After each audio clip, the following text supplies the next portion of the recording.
Emmanuel Macron picked his man for Washington months ago. Paperwork filed. Target move-in date, September. Now Washington might just not let him in. Reuters is reporting the Trump administration is weighing whether to delay or outright block France's next ambassador pick. His name is Aurélien Le Chevalier, a career diplomat, currently chief of staff to France's foreign minister. On paper, a totally normal nominee. The problem isn't him, it's everything happening around him.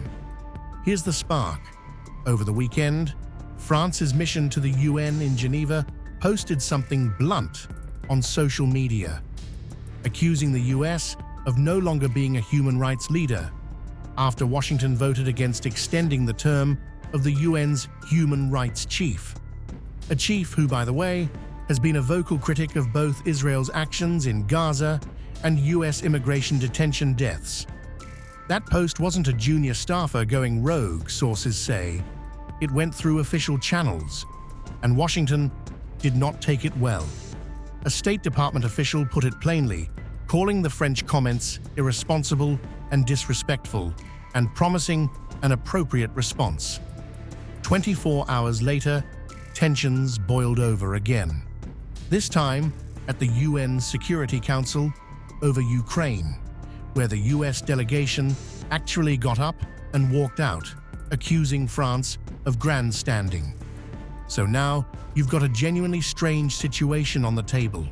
One of America's oldest allies, and the US government quietly floating the idea of stonewalling their pick for ambassador. Diplomats say that almost never happens. These disputes get fixed behind closed doors, not through public snubs. But this isn't happening in isolation either. Trump's already hit France with tariffs. He's accused European governments of silencing right-wing voices. He's leaned on NATO allies over Greenland and defense spending. And Washington's own ambassador in Paris, Charles Kushner, yes, that Kushner family, has reportedly skipped 2 official summons after diplomatic incidents of his own. There's a French side to this story too. Critics back home are accusing Macron of stacking key institutions: the central bank, the Constitutional Council, the Public Accounts Office with loyalists, all as a hedge before next year's election. One he can't even run in himself. So which is this really about? An undiplomatic social media post, or a much deeper, much older fracture between 2 allies who increasingly don't see eye to eye on anything, from Gaza to Ukraine to who gets to sit in an embassy? Neither side is backing down publicly. The French say a policy disagreement doesn't change the relationship. Washington says it's simply responding appropriately. One ambassador, one social media post, and a friendship between 2 of the world's oldest allies that keeps finding new ways to fray. They started with just an idea. The world calls it a startup. They call it a labor of love. Some burned out, some broke through, but every single one had a story worth hearing. This is where founders speak without filters, where investors reveal what they actually look for, where failure is just another chapter. Because no matter where the journey takes you, you're always asking the same question: what next?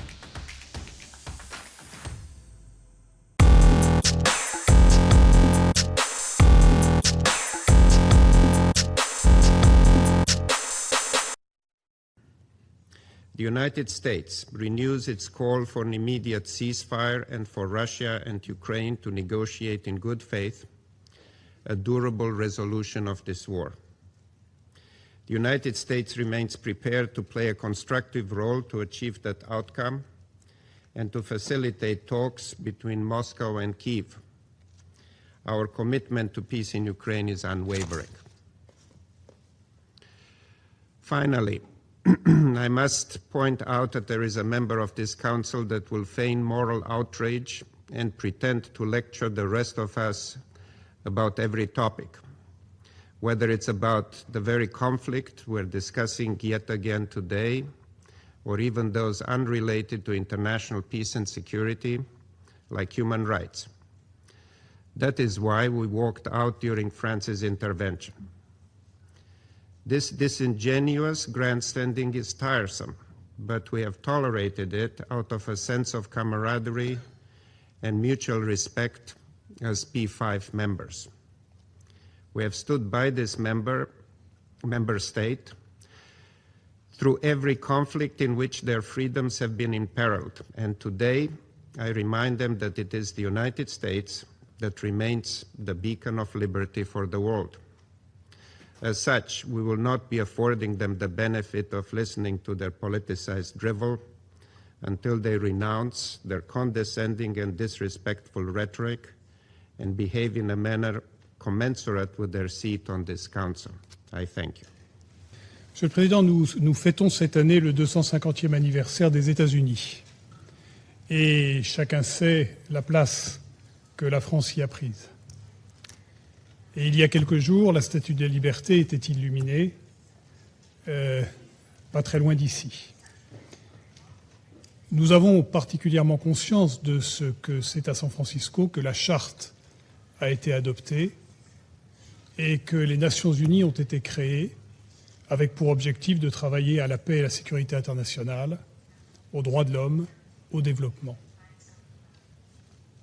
Tout cela, c'est l'esprit dans lequel la France travaille, aux Nations Unies, au Conseil de sécurité, à l'Assemblée générale, pour préserver cette institution, son indépendance, sa capacité d'action au service de la Charte, au service des droits de l'homme et au service de la paix.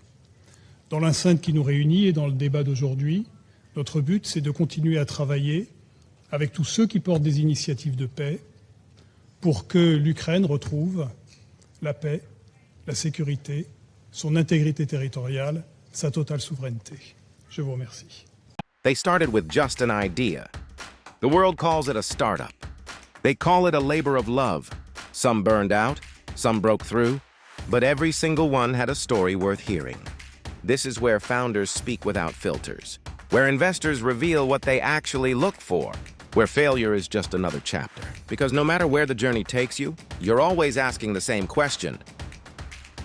What next? If you like this video, then like, share and subscribe to Mirror Now.